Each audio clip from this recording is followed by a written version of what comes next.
Meditations on Srimad Adi Shankaracharya's Nirvanashatkam.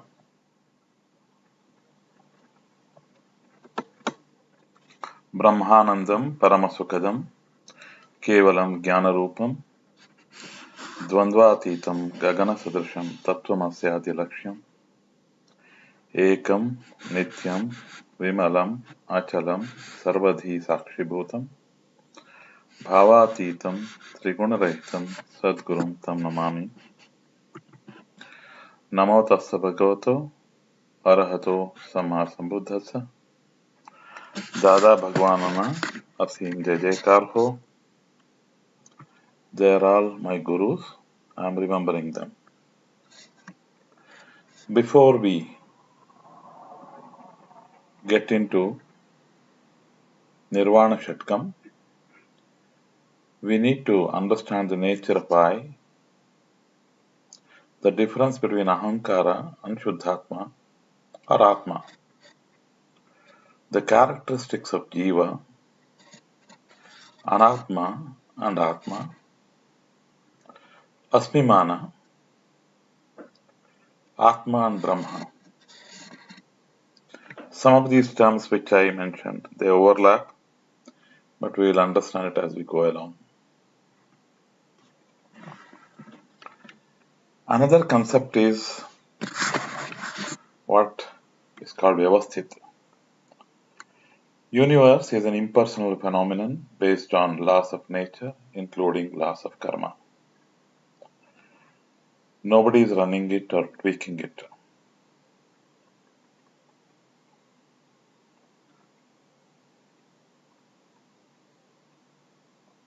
The notion of I is essentially human or anthropometric, and many of the species don't seem to have it.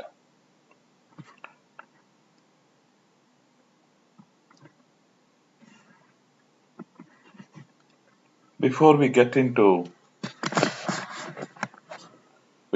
any further, we'll do some 4 exercises. These are all short ones. You can do it at leisure. You can repeat it daily, or you can repeat it as and when you feel like. You are in your garden, porch, or park, or whatever it is, peaceful and receptive and attentive. You are listening to a bird chirping. This meditation is that the bird, both are products of nature, which is the true thing. You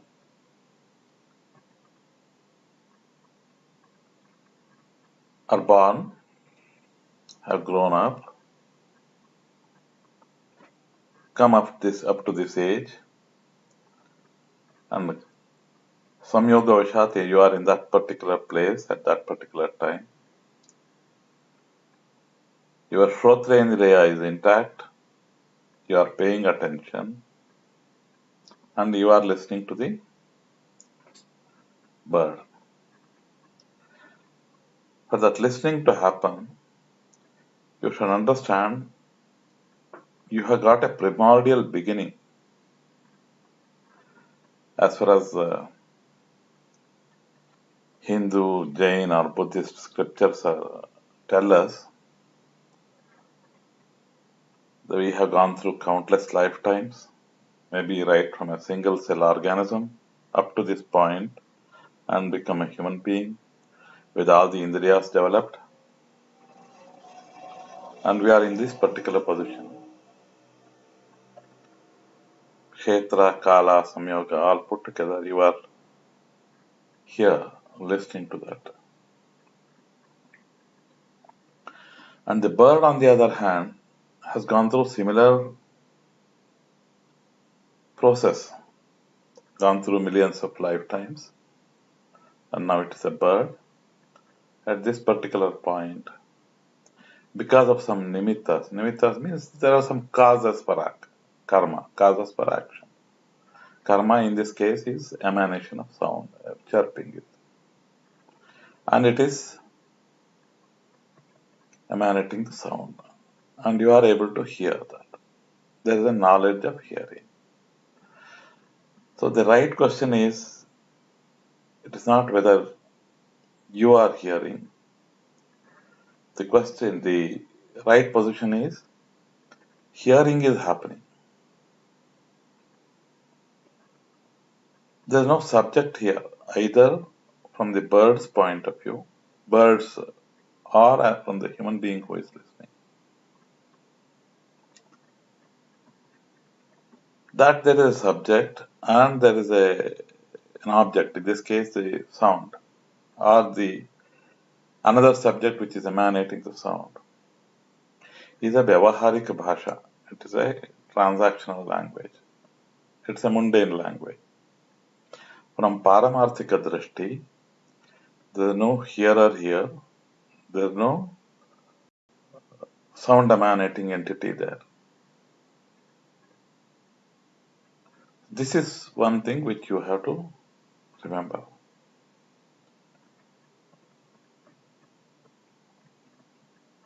Yes, the notion that I am hearing is very, very strong because of avidya and because of circumstances and because of our upbringing, we are taught to think like that. But the correct position is, because of various evolutions, you are in this human body, your indriyas are developed, you are able to hear, you are able to pay attention, and hearing is happening. It's the same on the other side, because of the evolution at that particular point of time. Dravya, Kala, Kshetra, Samyoga. That is, Dravya is both you as well as the bird. Kala at this particular moment. Kshetra is that location. And the Samyoga is everything, all aspects being put together. So this particular thing we have to understand. Now coming back to this, we'll have a second meditation. It is similar actually. Now you are watching a rainbow. Maybe you are at a beach or wherever it is, you are watching a rainbow. Here also the case is the same. There are a million causes which have come together and the rainbow is appearing. The rainbow is appearing, the rainbow has appeared only when you see it. Amongst those causes, millions of causes, your own evolution from a single cell organism or whatever is that, and Dravya, Kala, Kshetra, Samyoga, and the particular position in which you are placed depending on the angle of the sun's rays, the water molecules in the cloud, everything, you are able to see the rainbow. When you appreciate this entire causality or the entire sum total of the causes which has caused this entire seeing, you are again becoming Lokatita. At the moment you are seeing that rainbow, countless things are happening to other jivas in the world, to countless jivas in the world.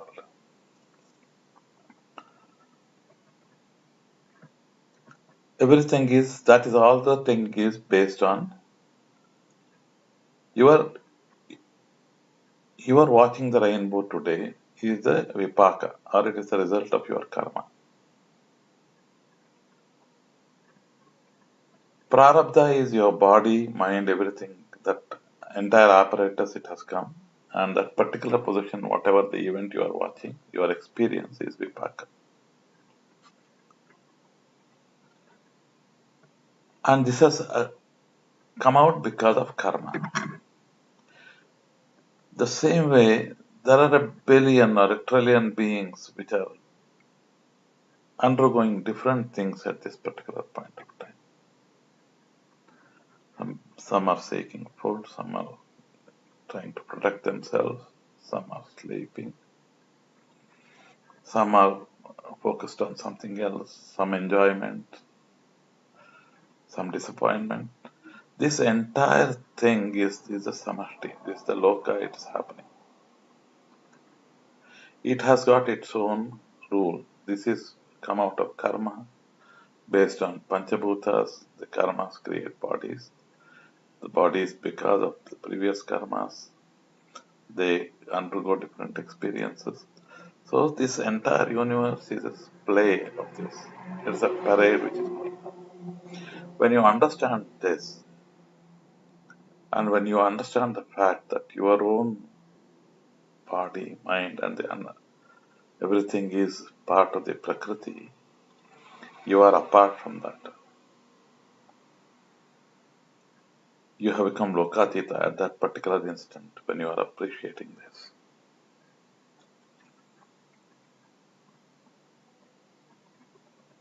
Third one, the phenomenon of watching your thoughts. Now we have seen you have observed an external phenomenon.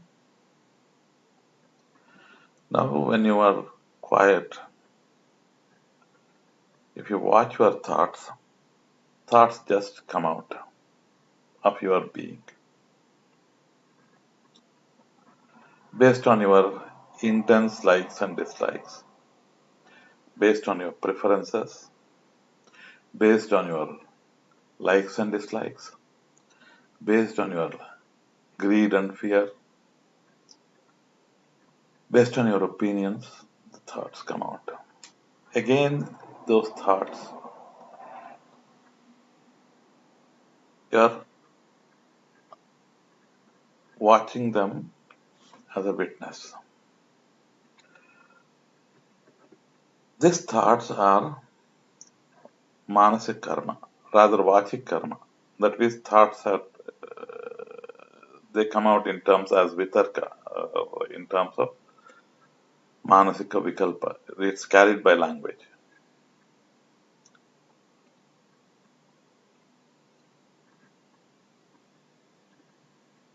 This is coming out of past karma.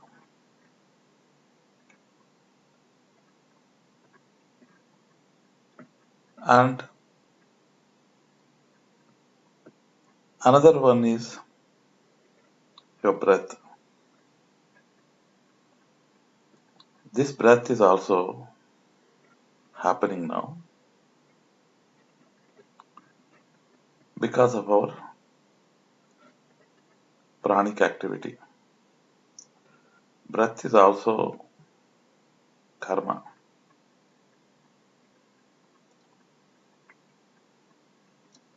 And thirdly, if you focus on your sensations, wherever your arm touching your chair, hardness which you are feeling at your feet or at your seats, small aches and pains, fatigue, maybe hunger, a whole lot of these are also part of the karma. These are all happening. Based on what you pay attention to, you feel that that is the one which is happening. The others are, the others are not experienced consciously.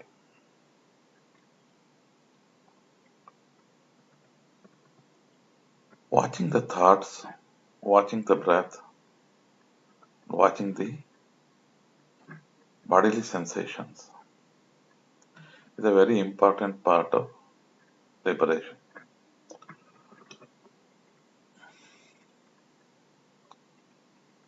When a person goes deeper and deeper into samadhi,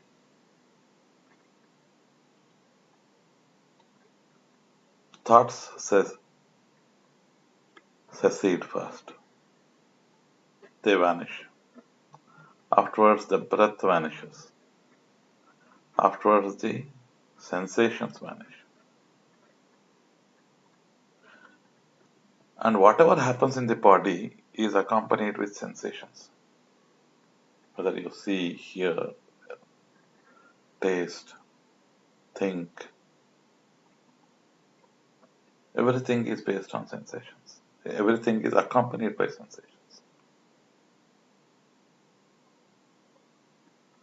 And in real deep samadhi, indriyas are not working and the sensations are absent. And there is a peace that remains. By repeated practice of this is a very, very advanced stage. People who have these kind of samadhi experiences are achieved by a lot of practice and all those things. We'll come to that later.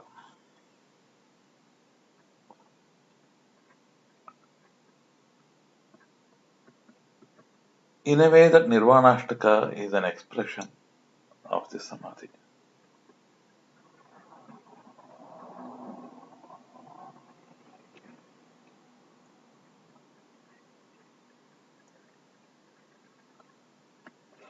Meditation number 4. Meditate on the infinite space, infinitude of space, including through your own body. We all know that atoms are mostly space. It is about 1 followed by 12 zeros if you add, and 1 upon that. That is all the matter that is available. So the world is made up of space and the 4 bhutas, Chaturbhutas. In Hindu scriptures, they call it 5 Panchabhutas, including space. In both Jaina as well as Buddhist philosophy, they call it Chaturbhuta, and Akasha is treated separately.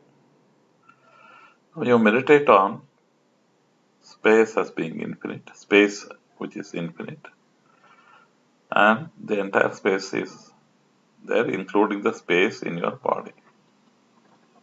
In a gross way, all these nostrils, space of the through the ears, space in the inside the tummy, and a whole lot of things are there. But you imagine that every particle of this body is mostly space,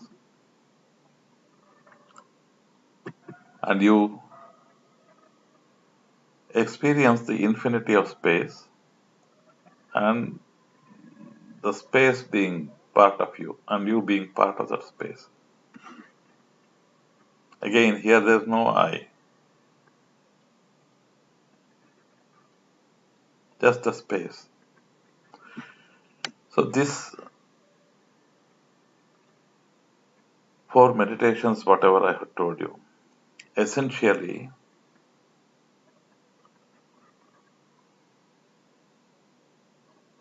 if you practice it frequently,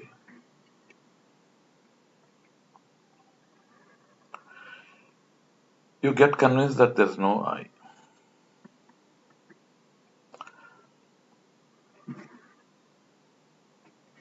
Next I come to one Sarva Sutra, Sabba Sutra.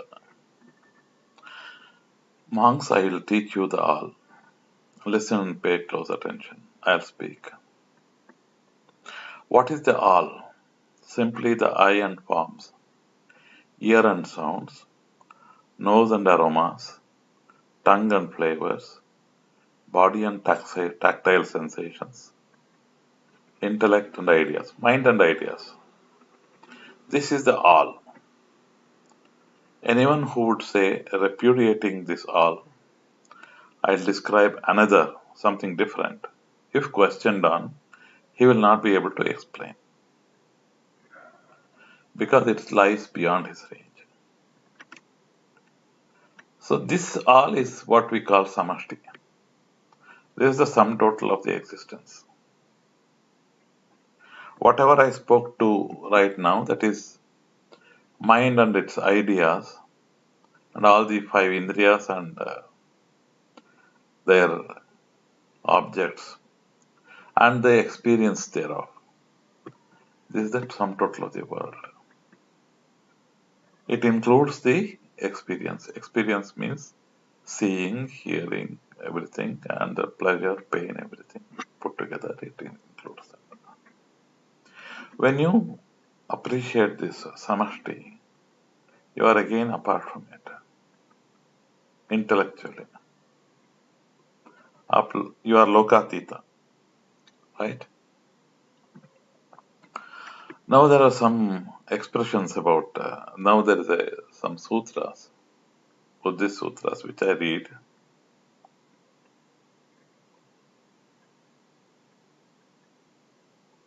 Therefore, monks, that dimension should be experienced where the eye ceases and the perception, that is the mental label, of form ceases.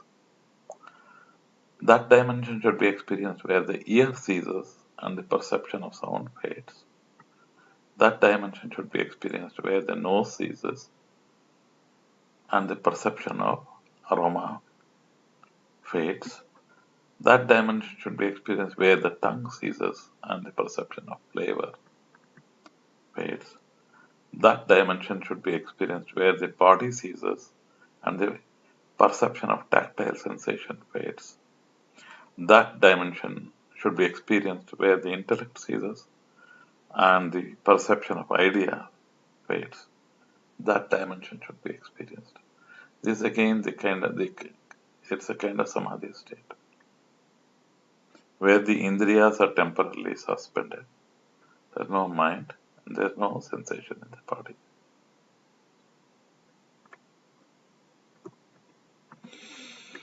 Then there is another sutra, Mahasachaka Sutra. This particular excerpt, what I have taken, it tells you about the previous lives of Buddha. The important thing is the use of the language which is used. Listen to this. When the mind was thus concentrated, purified, bright, unblemished, rid of defilement, pliant, malleable, steady, and attained to imperturbability, I directed it to the knowledge of recollecting my past lives. I recollected my manifold past lives. 1 birth, 2 birth, 5, 10, 50, 100, 1,000, 100,000, many eons of cosmic contraction, many eons of cosmic expansion, many eons of cosmic contraction and expansion. There I had such a name, belonged to such a clan, had such an appearance. Such was my food, such was the experience of pleasure and pain, such the end of my life. Passing away from that state, I re-arose there. There too I had such a name, belonged to such a clan, had such an appearance. Such was my food, such was my experience of pleasure and pain, such the end of my life.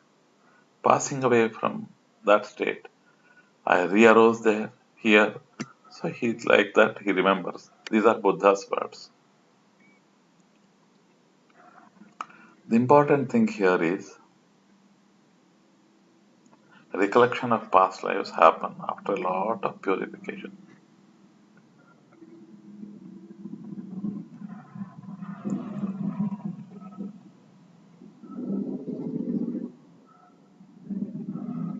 The I used here is a Vyavaharika I.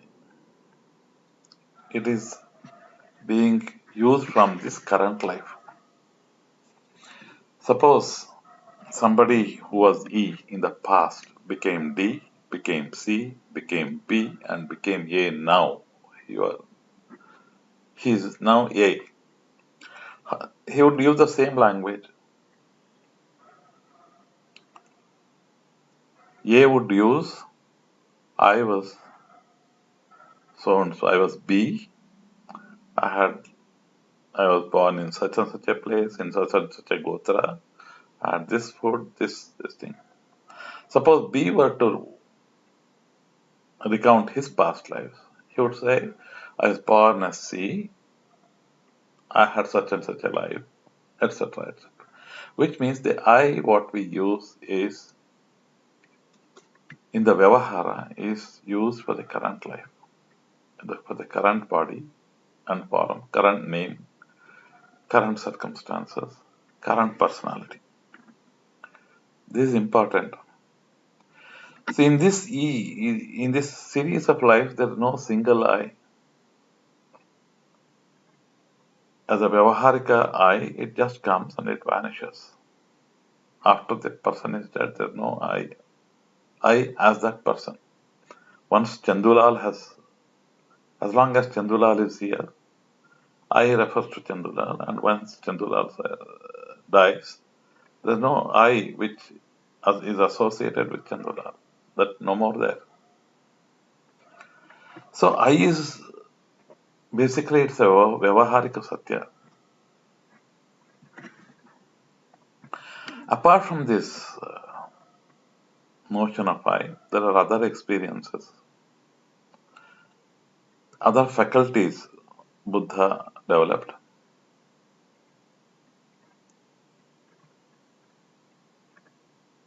Knowledge of past lives is one of the experiences, one of the knowledges that he gained. Siddhis or whatever you call. Ignorance was destroyed, knowledge arose, darkness was destroyed, light arose, as happens in one who is heedful, ardent, and resolute. But the pleasant feeling that arose in this way did not invade my mind or remain. Another is the Mahasatyaka Sutra. It is, apart from past lives, a person who has achieved liberation. These are Buddha's experiences. I directed it to the knowledge of passing away and appearance of beings. I saw by means of the divine eye beings passing away and reappearing. I discerned how they are inferior and superior, beautiful and ugly, fortunate and unfortunate, in accordance with their karma. These beings who were endowed with bad conduct of body, speech, and mind, who reviled the noble ones, held wrong views, and undertook actions under the influence of wrong views, with the breakup of the body after death, have appeared in the plane of deprivation, bad destination, etc. And those who had good conduct of body, speech, and mind, who did not revile, with the breakup of the body after death, they have appeared in the good destinations. So this is the knowledge of karma and knowledge of other beings. This was the second knowledge that I attained. Then again, further, I discerned that this is dukkha, this is stress. That is how it is translated. This is the origination of stress. This is the cessation of stress. This is the way leading to the cessation of stress. These are effluents, that is asravas.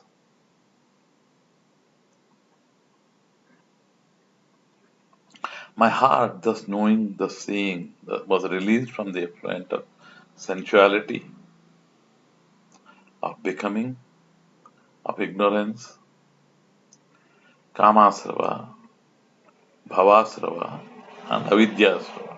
Avidya is that great unknown. The great unknown is the ignorance of past lives, ignorance of futures, ignorance of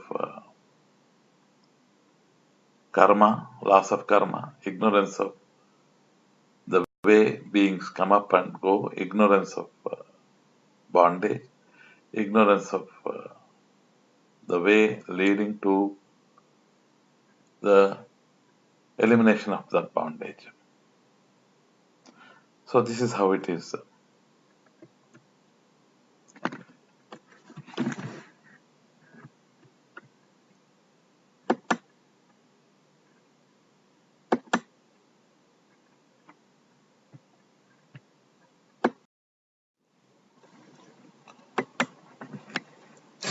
Now we come to this avidya is a great unknown. In our life, we don't know about past lives, we don't know about future lives, we don't know about the lives of beings. We don't know that the life is whatever has come about is dukkha. And we don't know whether there is a way out of it and what is the method of moksha, of attaining moksha. This is called the avidya. Vidya or the jnana is the counter of all that. Jnana is the knowledge of all that. It is acquired by drishti prapti. See, that is Mahavakya. And cessation of klesha, karma, vipaka and ashaya.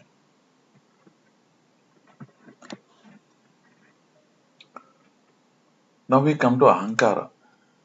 This term is used by everybody. Ahankara, everybody in the sense that both Buddhist, Jainism as well as this and our Hindu philosophies. Ahankara is Abhimana Rupa of the nature of appropriation.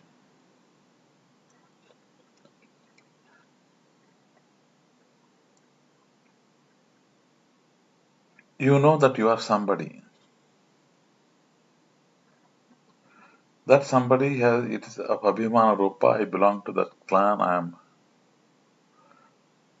I'm handsome, I'm beautiful, I'm knowledgeable, I have the support of so many people. Anything you attach with the I, that is the Abhimana Rupa. Nirahankara is Shunyata also. That means there's no I or mine in the phenomenon of things. Our life, from life to life to life to life to life, there's no hardcore I. It is just a parade which is going on. It is devoid of I and mine. That's what is Shunyata, and that's also Nirahankara. Which is about na etam mama, na eso ahamasmi, na me eso atta. This is not mine, this is not I, and this is not my I. That is related to body, mind, everything, you'll keep on negating. Nirmamaho Nirahankaraha is the ultimate state. It is in chapter 2 of Bhagavad Gita. You can say that. You can see that later. In Yoga Sutra, Klesha Karma Vipaka Ashayehi Aparamrishtaha Ishvara. This is one statement which comes.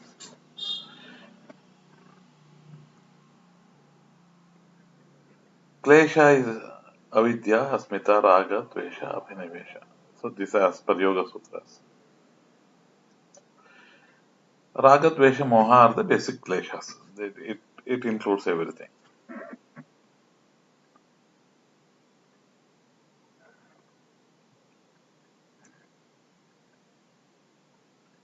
Ishvara is it's a field of knowing. It's pure knowing, untouched by klesha, karma, vipaka, and asha. Klesha we have said avidya, asmita, raga, dvesha, abhinivesha.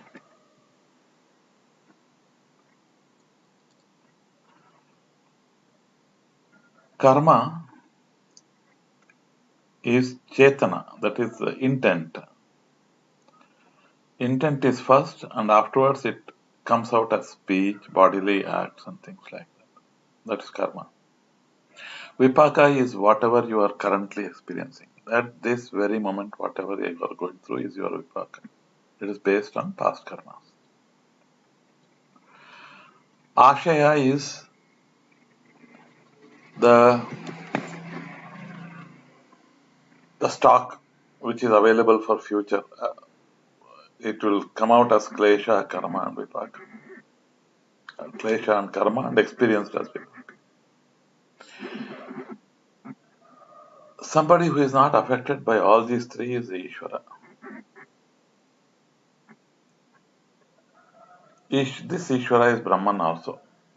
In certain way, as a moksha sthiti, it is equivalent to Brahman.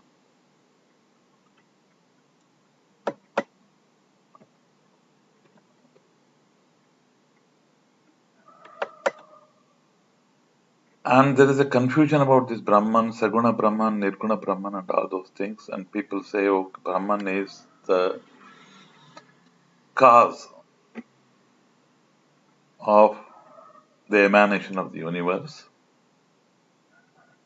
of which we are all part. Our experiences are part of that universe. Our knowledge is part of that universe. Everything put together in this. That is Brahman. Be that as it may, that concept may or may not be of helpful to us. It is important thing to know that there is a moksha sthiti which is Brahman. That is the jnana. That is the ultimate stage. Then there is a kshetrajna lakshana in chapter 13 of Bhagavad Gita. Idam shariram kaunteya kshetramiti abhidiyate etad yo vetti me prahuhu kshetrajna iti tadvidaha. Shariram kaunteya. Sharira means it's both body and mind. This is idam shariram kaunteya kshetramiti abhidiyate. This is called kshetra. One who knows the kshetra is the kshetrajna. Kshetrajnam chapi mam vidhi sarva kshetreshu bharata kshetra kshetrajnayor jnanam yat ajnanam matam mama. Know me as the kshetrajna. That is the I am pure knowing. This is what Krishna tells Arjuna. I am pure knowing. Kshetrajna. I am not the kshetra. Kshetra includes, then we will come to this, tat kshetram yaccha yadrikcha yad vikari yatascha yat sacha yo yad prabhavascha tat samasena meshrunu. Kshetra is the drik. Drik is what is all visible. That is including our body, mind, everything. Whatever things are visible in the samadhi also. That is a kshetra. The main thing is it is vikari. It can go through transformation. In Buddhist terms, it's called anitya, dukkha.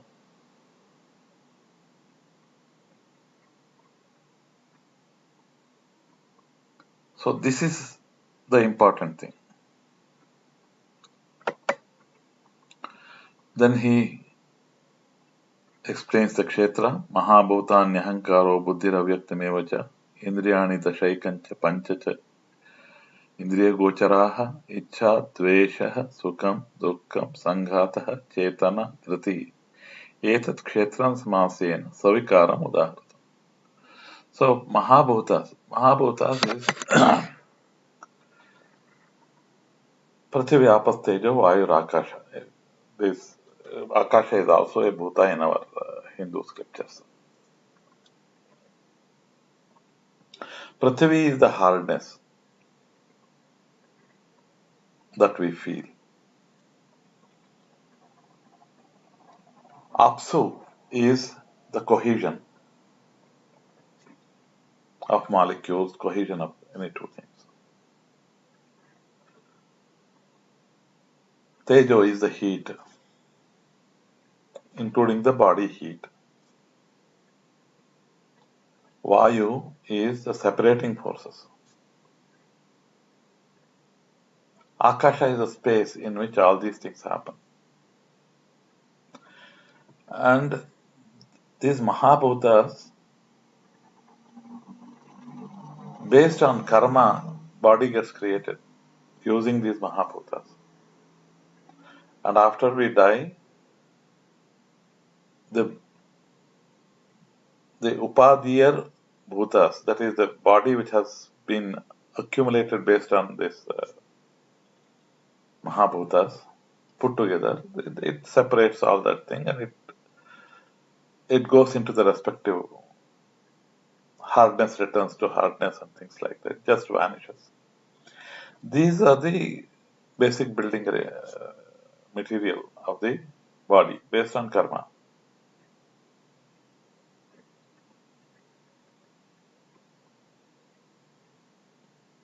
And when we experience, we almost never experience these Mahabhutas as individual things. When you touch a piece of iron, you may feel the hardness, which is a Prithvi Lakshana, but you may also feel that it is warm or cold or whatever it is. If you dip your finger into water, you know that it is fluid. Predominantly it is apsu, but you also feel the coldness or things like that, heat, hot or the warmth or whatever. So this, based on Mahabhuta, our bodies are created and based on karma. Indriyani dashaikancha panchacha indriya gocharaha. See, all the Ekadasha Indriyas, that is 5 Indriyas, and then including Manas and the Karma Indriyas. Here it is also Indriya Gocharaha, they are also included in this. Indriya Gochara is the objects, various objects which are visible, including other human beings, other beings.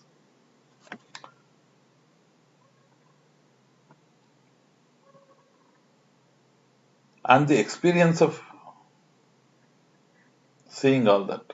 One is the Indriyas are the faculties, ability to see, ability to hear and all that. Indriya Gocharaha are the objects and it is the experience also included in this.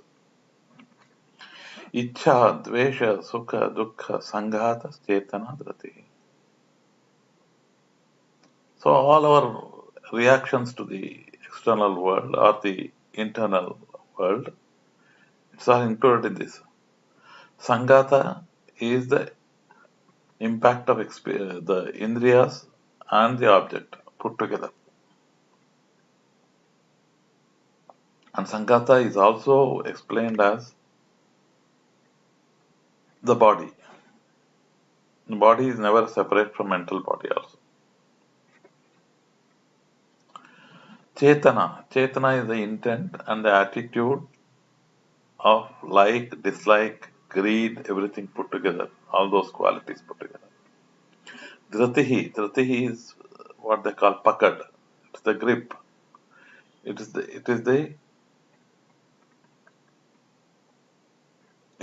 It is what we are unable to extricate ourselves from.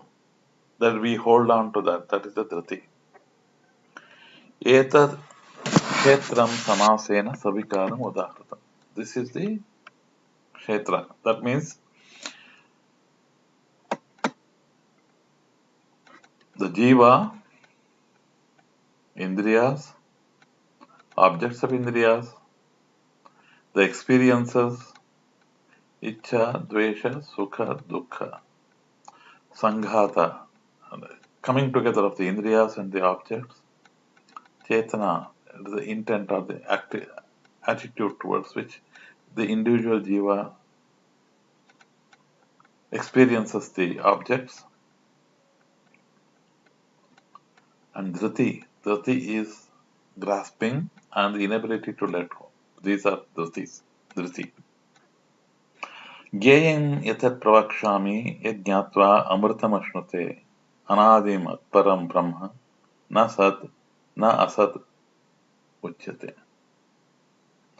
What is to be known, Gaya, that is, now what we have seen is, what we have experienced is what has been just now explained is Kshetra and Kshetrajna. Kshetrajnam chapi mam vidhi sarva kshetreshu bharata. That is a Krishna telling, and it is the same as you telling. So your actual nature is Kshetrajna. You are not the Kshetra. This is the dharana with which Bhagavad Gita or Upanishads tell us so that we, we stay in that mental frame that I am the Chetana part of it, not the body-mind complex.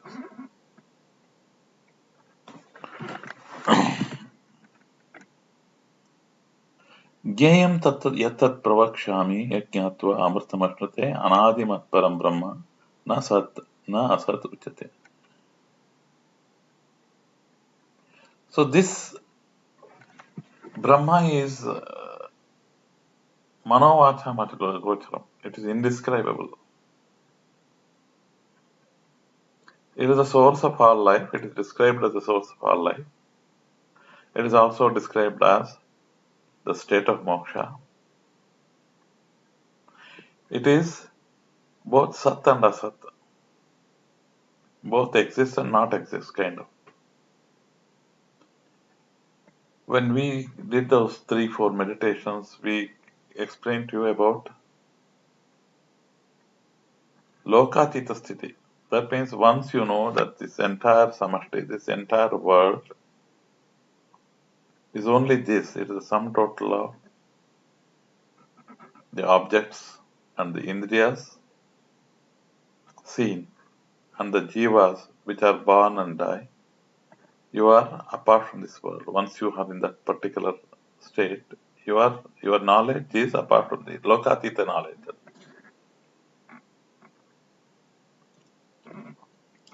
So this is what he is referring to.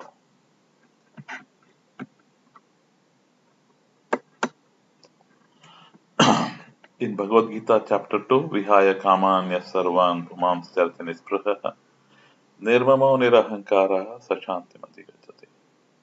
Yesha Brahmi Sthiti Partha Mayenam Prapya Vimuhyati. This is the sum total of this text, the substance of that. When you